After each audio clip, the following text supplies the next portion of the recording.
అమెరికాలో ట్రంప్ అధికారంలోకి వచ్చిన తర్వాత ఇండియన్స్ ను మాత్రం ప్రశాంతంగా బతకనీయడం లేదు.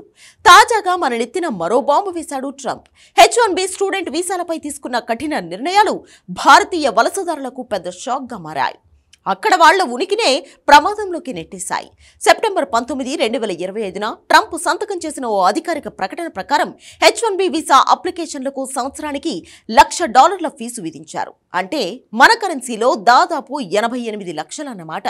ఇది టెక్ కంపెనీలు, ముఖ్యంగా భారతీయ ఐటీ ఫర్మ్లకు భారీ ఆర్థిక భారాన్ని కలిగిస్తుంది.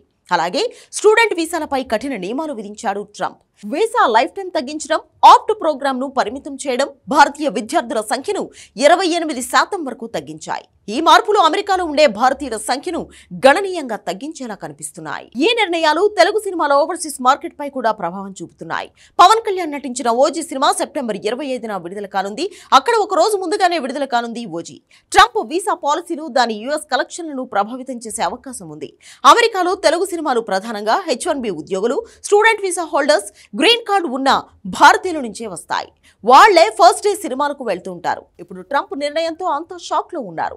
ఈ వీసా పరిమితుల వల్ల ప్రస్తుతం అమెరికాలో ఉన్న వాళ్ళు డైలమాలో పడిపోయారు. పైగా యుఎస్ కు కొత్తగా వచ్చే వాళ్ళ సంఖ్య కూడా తగ్గడంతో ప్రీమియం ఫార్మాట్లు అయిన ఐమాక్స్, 4DX టికెట్ డిమాండ్ పడిపోయే ప్రమాదం ఉందంటున్నారు విశ్లేషకులు. ఉదాహరణకు మన సినిమాలైన పుష్ప 2, సలార్, కల్కి, హనుమాన్, బాహుబలి 2 అమెరికాలో 10 నుండి $15 మిలియన్ పైగానే వసూలు చేశాయి. కానీ ఇప్పుడు ఈ మార్కెట్ 20 నుండి 30% తగ్గవచ్చని ట్రేడ్ పండితులు అంచనా. ఈ పరిస్థితి ఓజీ గ్లోబల్ బాక్సాఫీస్ టార్గెట్ ను కూడా డిస్టర్బ్ చేసే అవకాశాలు లేకపోలేదు. H1B ఫీజ్ హైక్ వల్ల అమెజాన్, మైక్రోసాఫ్ట్ లాంటి కంపెనీలు భారతీయ టాలెంట్ ను తగ్గించి అమెరికన్లను హైర్ చేయడానికి మొగ్గు చూపుతాయి. ఇది భారతీయుల ఆదాయాలు, టికెట్ కొనుగోలు శక్తిని కూడా దారుణంగా ప్రభావితం చేస్తాయి.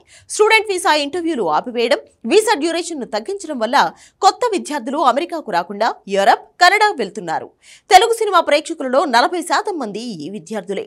వాళ్ల నుంచే అమెరికా ఆదాయం గట్టిగా వస్తుంది. ఇది కేవలం ఓజీపై మాత్రమే కాదు, రాబోయే పెద్ద సినిమాల కలెక్షన్ల మీద కూడా భారీ ప్రభావమే చూపించబోతుంది. కానీ ఇప్పటికిప్పుడు ఓజీ కలెక్షన్లపై ప్రభావం పూర్తిగా నెగిటివ్ గా ఉండకపోవచ్చు.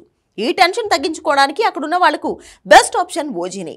హాయిగా సినిమాకు వెళ్లి రిలీఫ్ అవ్వాలనుకుంటే మాత్రం ట్రంప్ నిర్ణయం ఓజీకి ఇంకాస్త ఎక్కువే కలిసొస్తుంది.